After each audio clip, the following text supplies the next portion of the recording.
ನಮಸ್ಕಾರ ಸ್ನೇಹಿತರೆ. ಭಗವದ್ಗೀತೆಯ 18ನೇ ದಿನದ ಜ್ಞಾನಪಯಣಕ್ಕೆ ಸುಸ್ವಾಗತ. ನಿನ್ನೆಯ ಭಾಗದಲ್ಲಿ ನಾವು ಒಬ್ಬ ನಾಯಕನು ಸಮಾಜಕ್ಕೆ ಹೇಗೆ ಮಾದರಿಯಾಗಿರಬೇಕು ಎಂದು ತಿಳಿದವು. ಇಂದು ಕೃಷ್ಣನು ಮನುಷ್ಯನ ಮನೋವಿಜ್ಞಾನದ ಆಳವಾದ ಸತ್ಯವೊಂದನ್ನು ಬಿಚ್ಚಿಡುತ್ತಿದ್ದಾನೆ. ನಾವು ಮಾಡುವ ಕೆಲಸಗಳು ನಮ್ಮಿಂದ ನಡೆಯುತ್ತವೆಯೇ ಅಥವಾ ಪ್ರಕೃತಿಯ ಪ್ರಭಾವದಿಂದ ನಡೆಯುತ್ತವೆಯೇ? ನಾನೇ ಈ ಕೆಲಸ ಮಾಡಿದೆ ಎಂಬ ಅಹಂಕಾರ ನಮಗೇಕೆ ಬರುತ್ತದೆ? ಇಂದಿನ 10 ನಿಮಿಷಗಳ ಭಾಗದಲ್ಲಿ ನಾವು ಈ ಅಹಂಕಾರದ ಮುಖವಾಡವನ್ನು ಕಳಚಿ ಸತ್ಯವನ್ನು ತಿಳಿಯೋಣ. ಪ್ರಕೃತೇಃ ಕ್ರಿಯಮಾಣಾನಿ ಗುಣೈಃ ಕರ್ಮಾಣಿ ಸರ್ವಶಃ ಅಹಂಕಾರ ವಿಮೂಢಾತ್ಮ ಕರ್ತಾ ಅಹಮಿತಿ ಮನ್ಯತೆ. ಎಲ್ಲಾ ಕರ್ಮಗಳು ಪ್ರಕೃತಿಯ ಗುಣಗಳಿಂದಲೇ ನಡೆಯುತ್ತಿರುತ್ತವೆ. ಆದರೆ ಅಹಂಕಾರದಿಂದ ಮದಿಭ್ರಮಣೆಯಾದ ಮನುಷ್ಯನು ನಾನೇ ಇದನ್ನು ಮಾಡಿದವನು ಎಂದು ತಿಳಿಯುತ್ತಾನೆ. ಇದು ಬಹಳ ಆಳವಾದ ಮಾತು. ನಮಗೆ ಹಸಿವಾದಾಗ ಆಹಾರ ಸೇವಿಸುತ್ತೇವೆ, ನಿದ್ರೆ ಬಂದಾಗ ಮಲಗುತ್ತೇವೆ. ಇದೆಲ್ಲವೂ ದೇಹ ಮತ್ತು ಪ್ರಕೃತಿಯ ಗುಣಗಳ ಪ್ರಭಾವ. ಆದರೆ ಮನುಷ್ಯ ನಾನು ಸಾಧಿಸಿದೆ, ನಾನು ಮಾಡಿದೆ ಎಂಬ ಭ್ರಮೆಯಲ್ಲಿರುತ್ತಾನೆ. ಉದಾಹರಣೆಗೆ, ಗಾಳಿ ಬೀಸುವಾಗ ಮರ ಅಲುಗಾಡುತ್ತದೆ.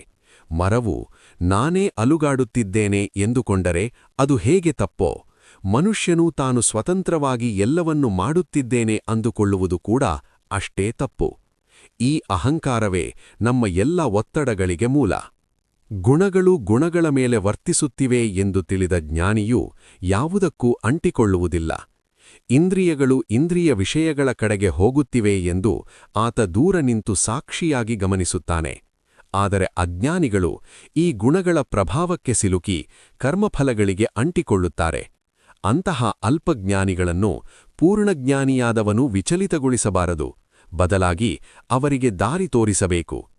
ನೀವೊಂದು ಕೆಲಸ ಮಾಡುವಾಗ ನಾನು ಕೇವಲ ಒಂದು ಉಪಕರಣ ಅಂದರೆ ಇನ್ಸ್ಟ್ರುಮೆಂಟ್ ಎಂಬ ಭಾವನೆ ಬೆಳೆಸಿಕೊಂಡರೆ, ಸೋಲಲಿ ಅಥವಾ ಗೆಲ್ಲಲಿ, ಆ ಕೆಲಸದ ಹೊರೆ ನಿಮ್ಮ ಮನಸ್ಸಿನ ಮೇಲೆ ಬೀಳುವುದಿಲ್ಲ. ಇದೇ ನಿಜವಾದ ಮಾನಸಿಕ ನೆಮ್ಮದಿಯ ರಹಸ್ಯ. ಮಯಿ ಸರ್ವಾಣಿ ಕರ್ಮಾಣಿ ಸನ್ಯಸ್ಯಾಧ್ಯಾತ್ಮಚೇತಸ ನಿರಾಶೀರ್ ನಿರ್ಮಮೋ ಭೂತ್ವಾ ಯುಧ್ಯಸ್ವ ವಿಗತಜ್ವರಃ. ಆದ್ದರಿಂದ ಅರ್ಜುನನೇ, ಆಧ್ಯಾತ್ಮಿಕ ಬುದ್ಧಿಯಿಂದ ನಿನ್ನ ಎಲ್ಲಾ ಕರ್ಮಗಳನ್ನು ನನಗೆ ಅರ್ಪಿಸು. ಫಲದ ಆಸೆಯನ್ನು ಬಿಟ್ಟು ಮಮಕಾರವನ್ನು ತೊರೆದು ಮನಸ್ಸಿನ ಸಂತಾಪವಿಲ್ಲದೆ ಯುದ್ಧ ಮಾಡು. ಕೃಷ್ಣನು ಇಲ್ಲಿ ಯುದ್ಧಕ್ಕೆ ಕರೆಯುತ್ತಿರುವುದು ಅರ್ಜುನನನ್ನು ಮಾತ್ರವಲ್ಲ, ನಮ್ಮೆಲ್ಲರನ್ನೂ. ನಮ್ಮ ಜೀವನದ ಯುದ್ಧಗಳನ್ನು ನಾವು ಗೆಲ್ಲಬೇಕಾದರೆ ಕೆಲಸವನ್ನು ದೇವರಿಗೆ ಅರ್ಪಿಸಬೇಕು.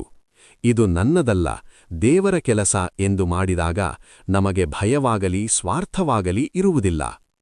ಸ್ನೇಹಿತರೆ, ಪ್ರಕೃತಿಯ ಗುಣಗಳ ಕೈಗೊಂಬೆಯಾಗುವ ಬದಲು ಆ ಗುಣಗಳ ಆಚೆಗಿರುವ ಪರಮಾತ್ಮನಿಗೆ ಶರಣಾಗುವುದೇ ಶ್ರೇಷ್ಠ ಹಾದಿ. ಅಹಂಕಾರ ಬಿಟ್ಟಾಗ ಮಾತ್ರ ನಮ್ಮ ಕೆಲಸಕ್ಕೆ ಶಕ್ತಿ ಸಿಗುತ್ತದೆ.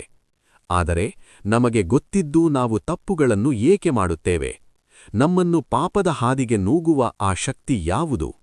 ಅರ್ಜುನನ ಈ ರೋಚಕ ಪ್ರಶ್ನೆಗೆ ಉತ್ತರ ನಾಳಿನ 19ನೇ ಭಾಗದಲ್ಲಿ ಸಿಗಲಿದೆ. ಮರೆಯದೇ ವೀಕ್ಷಿಸಿ. ಧನ್ಯವಾದಗಳು.